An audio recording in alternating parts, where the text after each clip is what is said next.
দর্শক, দীর্ঘমেয়াদী যুদ্ধের জন্য প্রস্তুত এবং আসছে নতুন অস্ত্র মন্তব্য করেছেন ইরানের আইআরজিসি।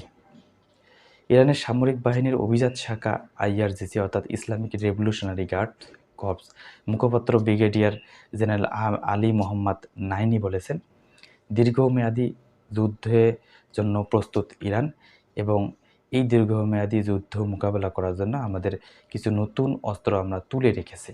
দর্শক, এই যে কথাটি নতুন অস্ত্র তুলে রেখেছে দীর্ঘমেয়াদী যুদ্ধ মোকাবেলা করার জন্য, নতুন কোন অস্ত্র তারা তুলে রেখেছে বা কোন অস্ত্র তাদের সমর ভাণ্ডারে রয়েছে সেটা কথা উল্লেখ করে বলেননি, কিন্তু তারা বলেছে যে নতুন অস্ত্র তুলে রেখেছে আগেই থেকেই দীর্ঘমেয়াদী যুদ্ধে লড়ার জন্য।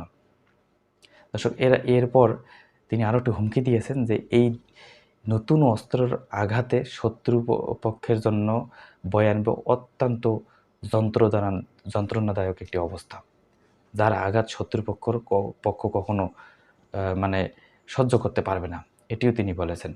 এবং তিনি এটিও বলেছেন যে 2025 সালের যুদ্ধের কথাটাও মনে করে দেন এবং যে 2025 সালের রক্তক্ষয়ী 12 দিনের একটি সংঘর্ষ, সেখানে ইরান আগে মাথা নত করেনি বা ইরান কখনো আগে যুদ্ধের যে বিরতির প্রস্তাব কখনো দেয়নি, দিয়েছে যারা যুদ্ধ শুরু করেছে তারাই মূলত দিয়েছে।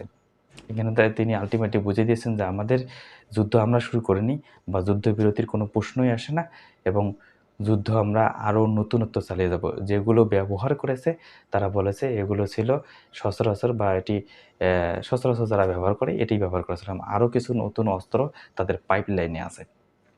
দেখুন কী পরিমাণ সামরিক সক্ষমতা থাকলে তারা আমেরিকার মতো শক্তিশালী দেশের বিরুদ্ধে এবং ইসরায়েলের মতো শক্তিশালী দেশের বিরুদ্ধে এই কথাটি বলে। শুধু এই কথাটি বলেই তারা ক্ষান্ত হয়নি, তারা কিন্তু এই যে কথাটা বলেছে এটার কিন্তু বাস্তবে তারা প্রমাণ রাখতেছে লাগাতার হামলার ক্ষেত্রে, এবং তাদের যে হামলার পরিধি এবং বৃদ্ধি করেছে, পাশাপাশি যে হামলার লক্ষ্যবস্তুকে আঘাত হানার সক্ষমতা এটাও তারা প্রমাণ করে দিয়েছে। শুধুমাত্র মুখে তারা বলেনি যে আমাদের অস্ত্র আছে, তারা কাজেও প্রমাণ দেখিয়ে দিয়েছে। এবং এরই মধ্যে এমন একটি যুদ্ধ যে বর্তমান যে অবস্থা ৬ থেকে ৭ দিনের মতো হয়ে গেল, এরই মধ্যে আবার আইআরজিসি নতুন করে বলল তাদের নতুন অস্ত্র আসতেছে।